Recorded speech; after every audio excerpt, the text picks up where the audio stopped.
Buckle up because this is a lot. But I'm really bothered by this and need to just vent because I cannot believe this has happened. My sister has two beautiful kids. One is 3 and the other is 14 months. When my sister had her oldest daughter, she suffered from postpartum depression, but with support, she was able to come out of it.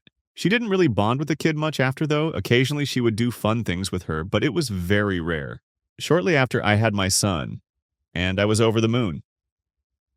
I've never loved something as much as I love my kids. I now have 2 as well.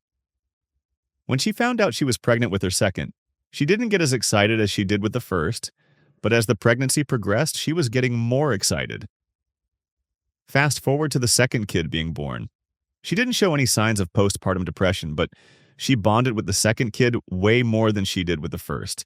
I'm not sure if it was because she was exclusively breastfeeding or what, but definitely had a better bond with this one. She would get more irritated with the firstborn, who was only 2 at the time, and just more distant with her. Her youngest started showing some health issues. Nothing super serious, some food allergies and skin issues, and that seemed to just utterly defeat my sister. All of the family and her fiancé were very encouraging and tried to help her see the bright side, find recipes for the daughter, etc. But she didn't seem like she was interested in any of it. She started to distance herself from both kids now, only doing the bare minimum. Now we just found out that my sister had been emotionally cheating on her fiancé, who is the definition of a literal golden retriever partner. LOL, he loves his kids and my sister and took very good care of all 3 of them. He would only ever push my sister to do better, and never in a mean way. Anything they needed, he provided for them, while my sister got to be a stay-at-home mom. 2 days ago, she broke things off with the fiancé and had this complete stranger come get her from another state.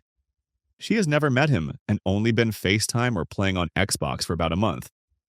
All because she said she had no emotion and needed a break. She left with the guy, and I'm not supposed to know any of this. I'm distraught for my nieces and my brother-in-law. Or I guess not my brother-in-law anymore. I don't understand how a mother could leave her kids, go out of town with someone she didn't know, without a care in the world. I love my kids, and I couldn't do that to them.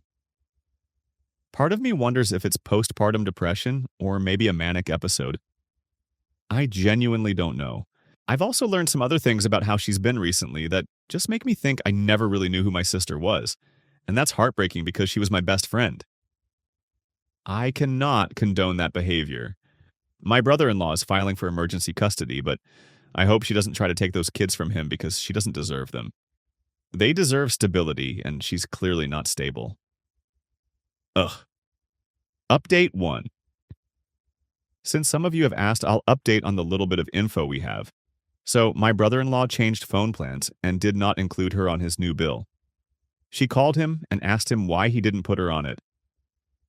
Like she genuinely didn't understand that he is not going to be paying for her things anymore. She told him that she isn't going to fight him and that he can have full custody of the kids, and that she still wants to be able to call and visit when she feels like it. The guy she ran off with just lost his car because he signed divorce papers right before he left to get my sister. And his ex took the car because it was in her name.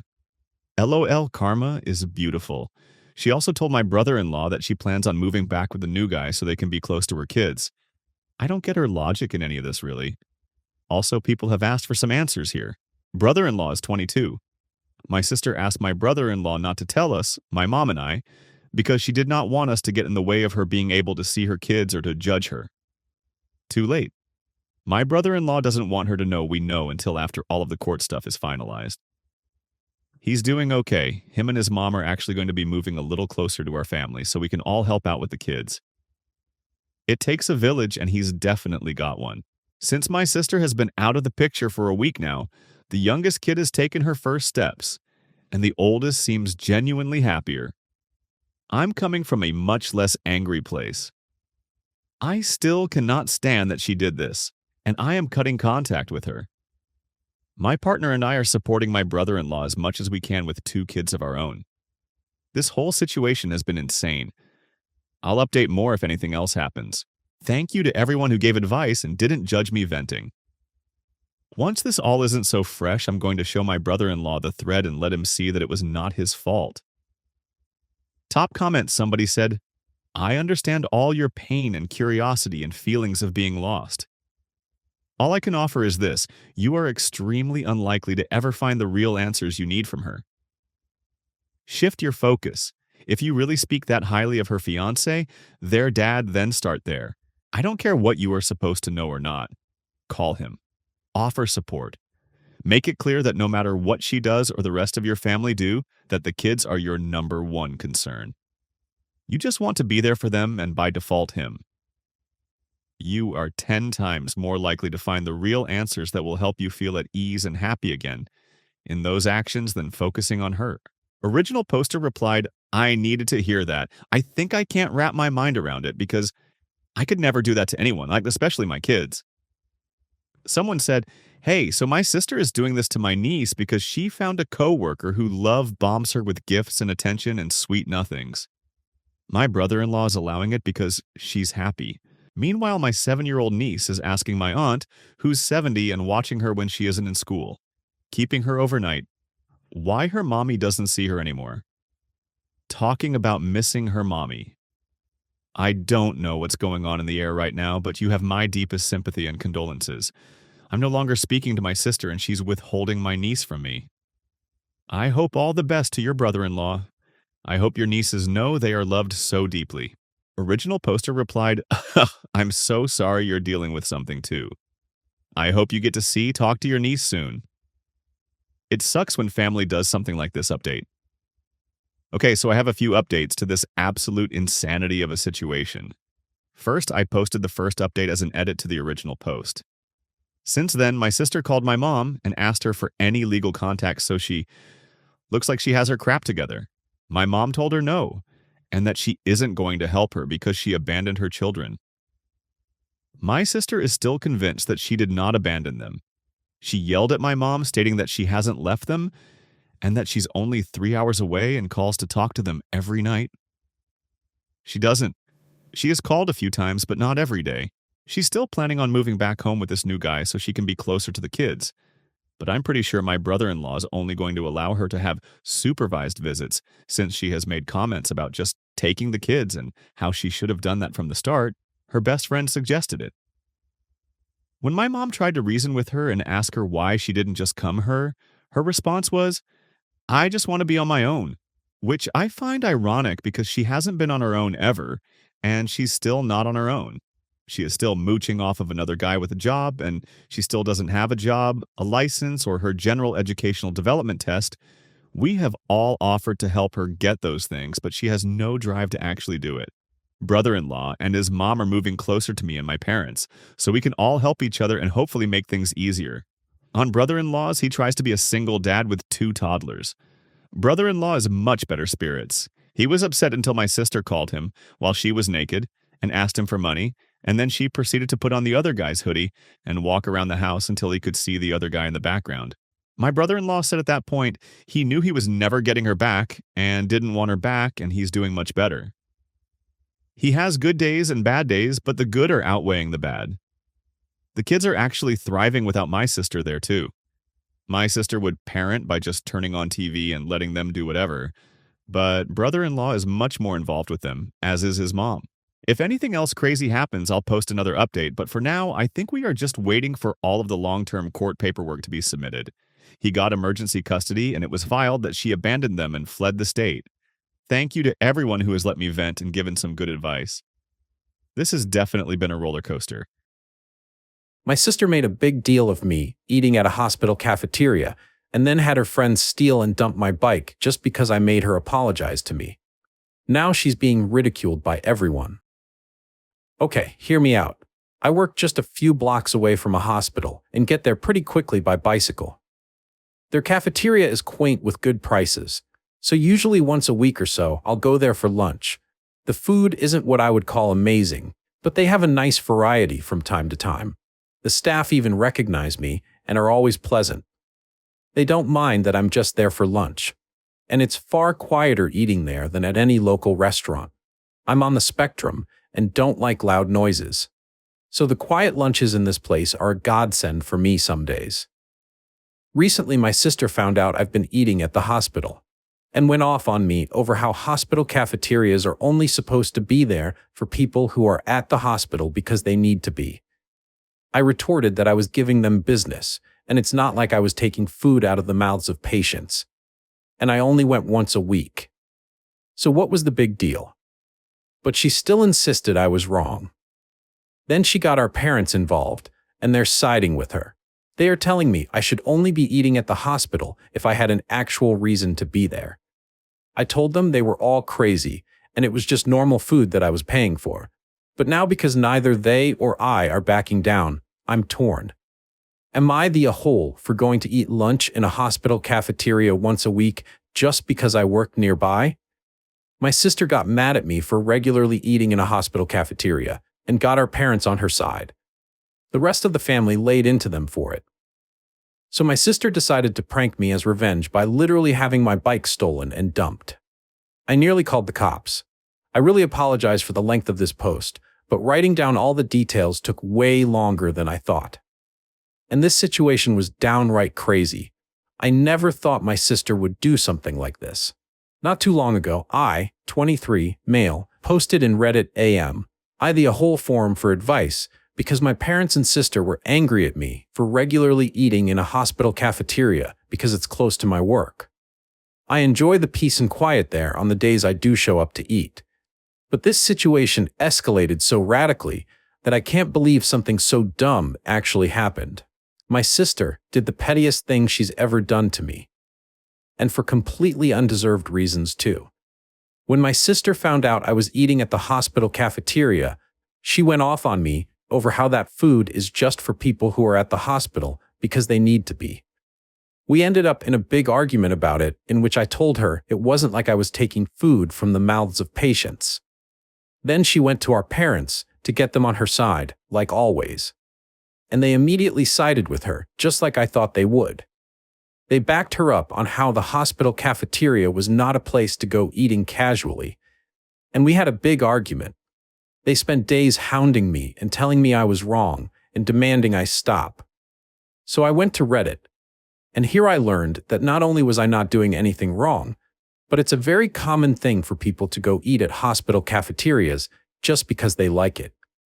I hoped the situation would just fade away. But a few days later, my sister called me asking if I had stopped eating at the hospital. I said no. And then it started all over again. My parents then called me fuming and acting like I was supposed to stop going because they said so. I reminded them that I don't live under their roof anymore. And this is exactly the kind of reason why I moved out. They take my sister's side in almost everything. They huffed and puffed about it. This time, the fight didn't stay at home though. Other relatives found out because my sister tried to broaden her support. She was so dead set on enforcing her will upon me that she went looking for help from other relatives. But our parents were the only ones on her side. And my uncle personally admonished my parents and her over the phone for it once I told him what actually happened. He told them they were only siding with my sister because she's their favorite, and they're terrible parents for ever playing favorites to begin with. Then my cousin went to eat with me at that hospital cafeteria and said he'd like to go there once a week too, as he also works nearby and bicycles everywhere. We've run into each other at lunch there once already since then. He was actually rather pleased to find out the food was made healthier than most other places. He's a bit of a picky eater, so this place is kinda like his new lunch hangout. And my sister got even angrier after finding out there were other people in the family eating at the hospital now too. Once outed, my parents backed down due to embarrassment. They apologized to me and gave me some malarkey that they honestly thought eating at a hospital was weird, and that they felt like they just needed to defend my sister. I told them they'd been placating my sister for so long that it's all they do whenever she starts something with anyone. She's been treating me like a condescending control freak and a bully since we were teenagers, even though I'm older. And they just kept enabling that. But I won't put up with it anymore. My parents ended up conceding and apologized. Then they made my sister apologize to me too. And I could tell she hated every second of it because she tried to speak through her teeth at first. Later on, my parents invited me to dinner as another form of apology, but it felt more like a show to look good to the rest of the family because they told everyone about it before it even happened. The dinner was great, I can't deny it. My parents had cooked a turkey, arguably one of my favorite things to eat. I love the drumsticks slathered with gravy. Yeah, I'm kind of a pig when I eat them, but I can't help it. My sister always thought it hilarious, and was one of the few things I didn't mind her laughing about. So I thought nothing of why she was so giggly at dinner. Later after the family dinner, I noticed that my bike was missing. I'd parked it in the backyard out of sight, but it was just gone. I freaked out because it's my only mode of transportation. My parents panicked a bit with me, but my sister seemed just the opposite. She actually looked happy and was still giggling. I immediately suspected her, and she played innocent. She even gave the, "I can't believe you'd think I'd do something like that" line. I already knew she's extremely petty, but this was a whole new level of it for her. So I said that I was going to go over to the neighbor because I know they have cameras and they'd have seen what happened, and then I'd call the cops. My sister suddenly looked panicked, and I got mad and said I knew it was her, and demanded my bike back. She started crying and saying she didn't do anything, and our parents were immediately taking her side while scolding me for daring to accuse her.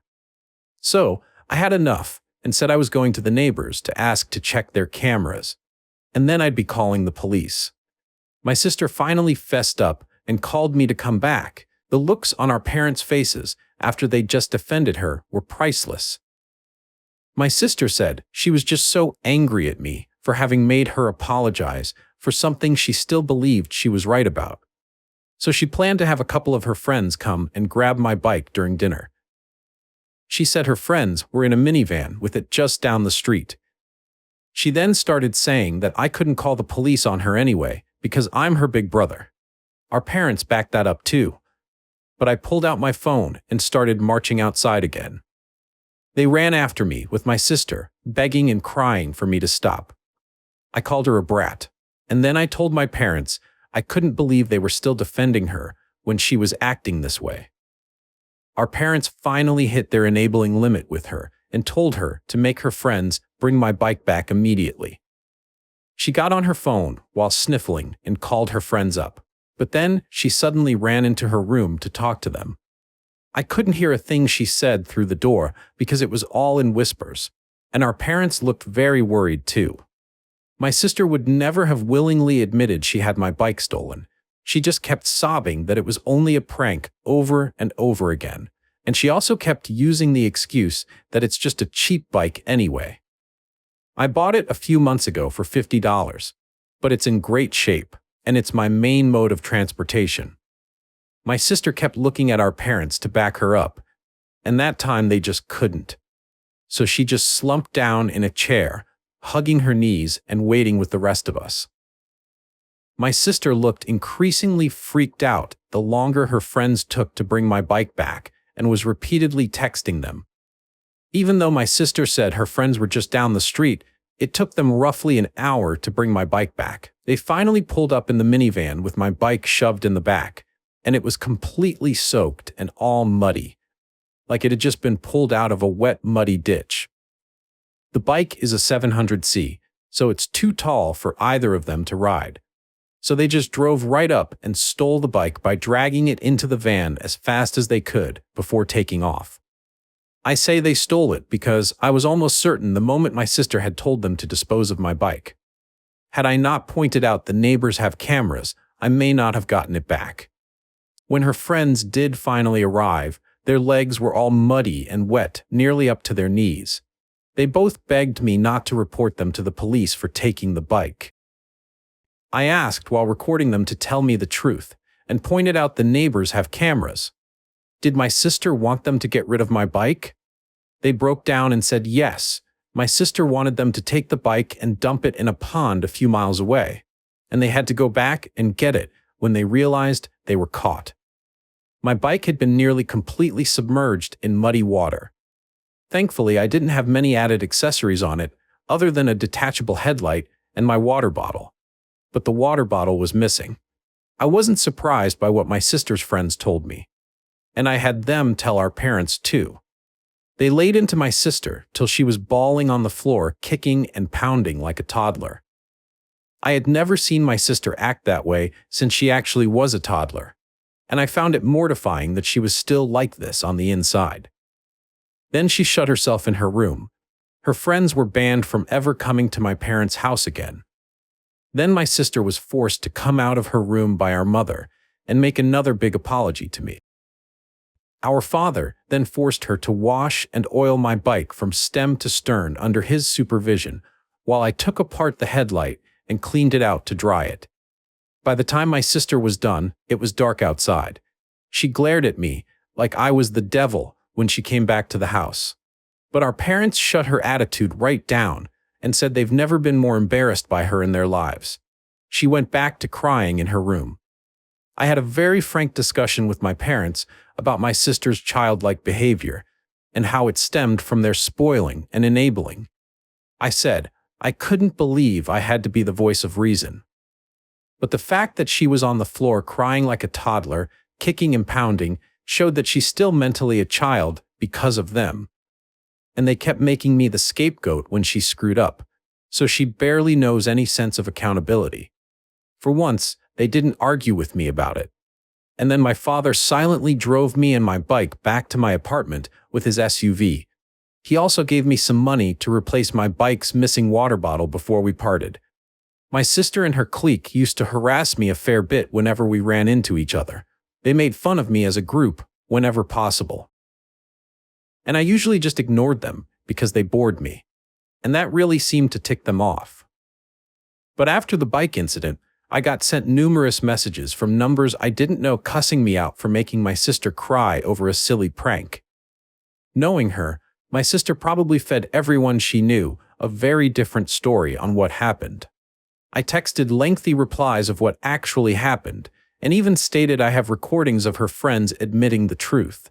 Some people at my sister's college found out what actually went down. Maybe from my texts, maybe her friends spilled the beans, but it embarrassed my sister so much she came home having a crying tantrum about how people there were calling her and her friends bike thieves. I may not have gone to college, but I know students who need them are very protective of their bikes. A lot of them live on shoestring budgets after all. My sister said someone even joked that they shouldn't leave a bike around her because it might just disappear if she had to apologize to anyone. My sister ended up so upset that she refused to leave her room for 3 days to have her pity party. My parents called me up to try and turn everything on me again. I reminded them about the discussion we had days before, and that they needed to stop babying her and let her deal with the repercussions of her own actions. If she fails her classes again, it's because she's not trying like she should be. Then I went off on them. We were just looking for someone to blame to make her feel better. She made the problem, not me. And I wasn't going to be the one they make the scapegoat anymore. My sister is an adult, and she needs to act like it. They sounded defeated and then apologized before ending the call.